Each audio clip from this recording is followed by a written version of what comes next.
और अब बात नेपाल के बाद दक्षिण अमेरिकी देश पेरू की, जहां पर जेन जी सड़कों पर उतर आए हैं। सरकार के खिलाफ बड़े स्तर पर प्रदर्शन और नारेबाजी जारी है। 27 सितंबर को पेरू की राजधानी लीमा में हजारों युवाओं ने प्रोटेस्ट शुरू किया था और अब राष्ट्रपति के खिलाफ लोगों का आक्रोश और ज्यादा बढ़ गया है। प्रोटेस्ट के दूसरे दिन पुलिस और प्रदर्शनकारियों के बीच झड़प भी हुई। पुलिस ने लाठीचार्ज किया तो भीड़ ने पत्थर चलाए। दरअसल पेरू सरकार की तरफ से पेंशन व्यवस्था में किए बदलाव की वजह से लोगों में नाराजगी बढ़ गई है। 20 सितंबर को हुए फैसले के बाद लोगों में गुस्सा है। अब पेरू के जेन जी वहां के राष्ट्रपति पर भ्रष्टाचार, आर्थिक सामाजिक नीतियों को और माफिया राज को बढ़ावा देने का आरोप लगा रहे हैं।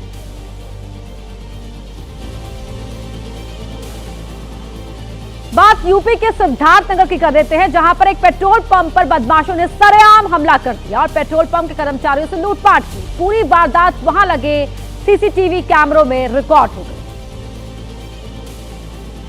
तस्वीरों में साफ दिख रहा है कि बेखौफ बदमाश बाइक से सवार होकर पेट्रोल पंप पर पहुंचे। डंडों से लैस बदमाशों ने पेट्रोल पंप के कर्मचारियों पर हमला बोल दिया। एक कर्मचारी पर कई बदमाश टूट पड़े और डंडों से पिटाई शुरू कर दी। कर्मचारी अपनी जान बचाने के लिए भाग निकला। कुछ बदमाशों ने उसका पीछा किया तो बदमाशों के दूसरे गुट ने दूसरे कर्मचारी को निशाना बनाया और उससे पैसे लूट लिए।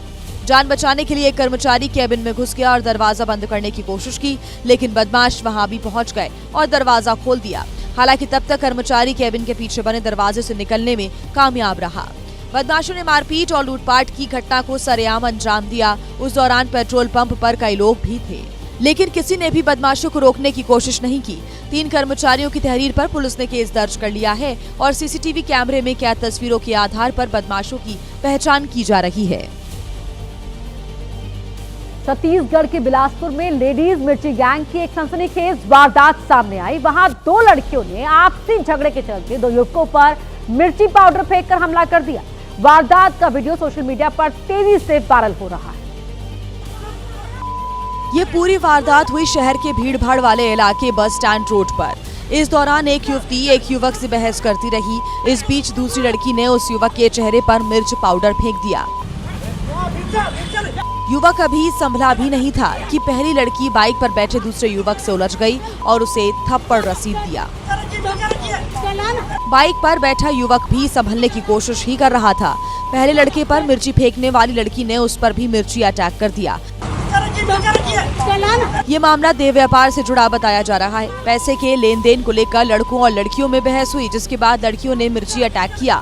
वीडियो वायरल होने के बाद पुलिस ने जांच शुरू कर दी है। हालांकि पुलिस ने यह भी बताया कि किसी ने भी शिकायत दर्ज नहीं कराई है। मौत कब, कहां और कैसे आ जाए कोई नहीं जान सकता, कोई कह नहीं सकता, कोई बता नहीं सकता कि मौत किस जगह पर आएगी, क्योंकि दिल्ली की एक महिला के साथ जो कुछ हुआ उस पर एक पल के लिए कोई भी विश्वास नहीं कर पाएगा। सुबह के 7 बजे थे। बुजुर्ग महिला मॉर्निंग वॉक के लिए घर से बाहर सड़क पर निकली थी। वहीं महिला के ठीक पीछे एक ट्रक बेहद तेज रफ्तार से आ रहा था। तभी ट्रक का पहिया अचानक निकल गया और सामने जा रही महिला से टकरा गया। इससे पहले महिला कुछ समझ पाती वो औंधे मुंह जा गिरी। सिर पर चोट लगने से महिला की मौके पर ही मौत हो गई।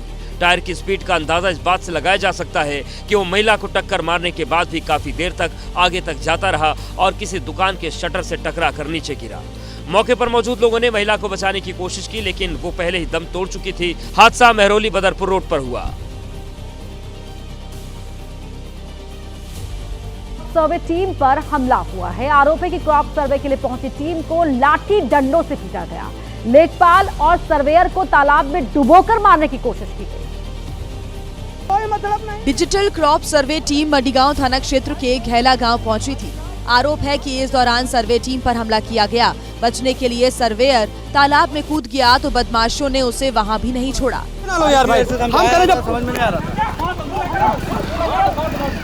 इस बीच सर्वे टीम का दूसरा सदस्य लगातार छोड़ देने के लिए चिल्ला रहा था, लेकिन दबंग कुछ भी नहीं सुन रहे थे। अरे भैया रहने दो, अरे भैया रहने दो, भैया रहने दो, भैया रहने दो, कोई मतलब नहीं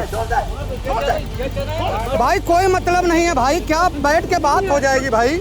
दबंगों को किसी का भी डर नहीं था। वो कुछ भी और किसी की भी नहीं सुन रहे थे। तालाब से सर्वे करने वाले शख्स को बाहर लाने के बाद भी उनका उत्पात जारी रहा।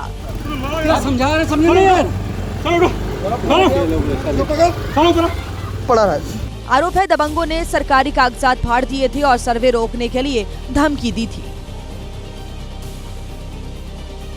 मध्य प्रदेश के सीधी में पुलिस ने ड्रिल की जिसमें दंगाइयों को रोकने का अभ्यास किया गया। खास बात ये रही कि इस ड्रिल में पुलिस की ही एक टीम दंगाई बनी थी तो दूसरी टीम उन्हें रोकने का अभ्यास कर रही थी।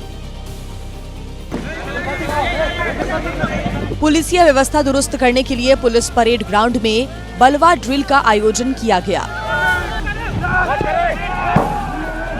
बलवा ड्रिल में पुलिस की एक टीम दंगाई बनकर हंगामा और बलवा की घटना को अंजाम देने में लगी थी तो वहीं दूसरी टीम बलवा को रोकने में जुटी रही। दंगाई बने पुलिसकर्मी सरकार और पुलिस के विरोध में नारेबाजी करते रहे, पत्थरबाजी भी की। जब पुलिस आगे बढ़ी तो दोनों टीम में भिड़ंत हो गई। बलवा को रोकने के लिए प्रशिक्षण के दौरान पुलिसकर्मियों ने भीड़ तितर बितर करने के लिए आंसू गैस के गोले भी दागे।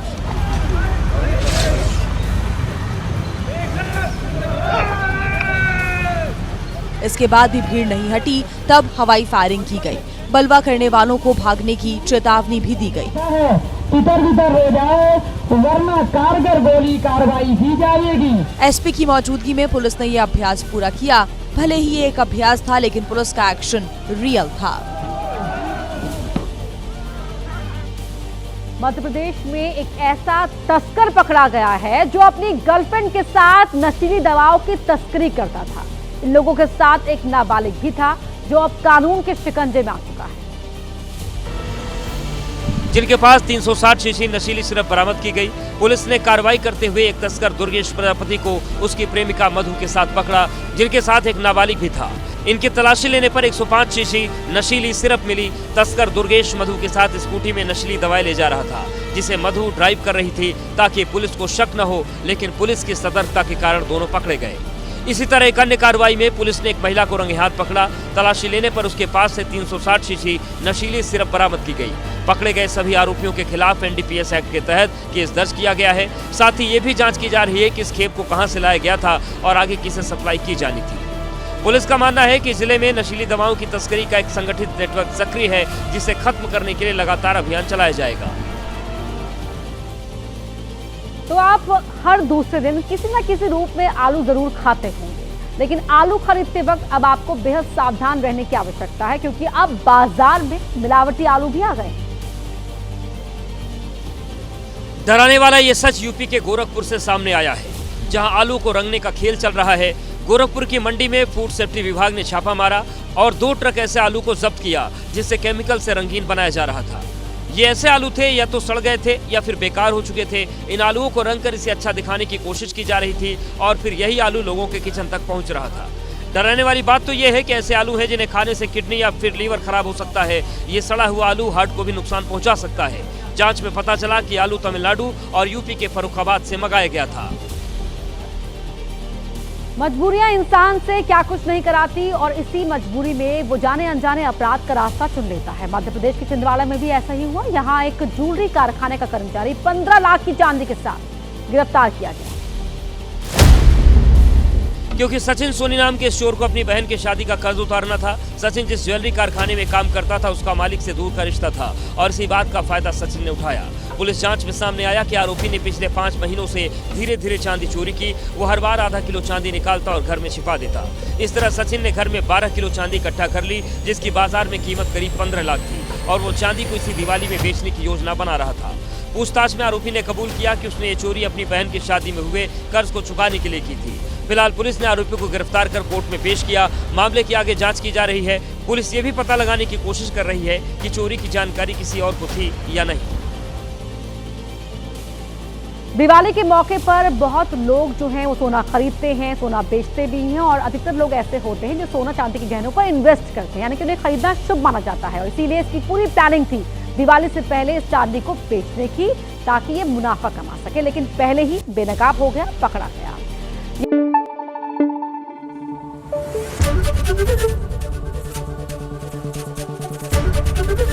एबीपी न्यूज आपको रखे आगे।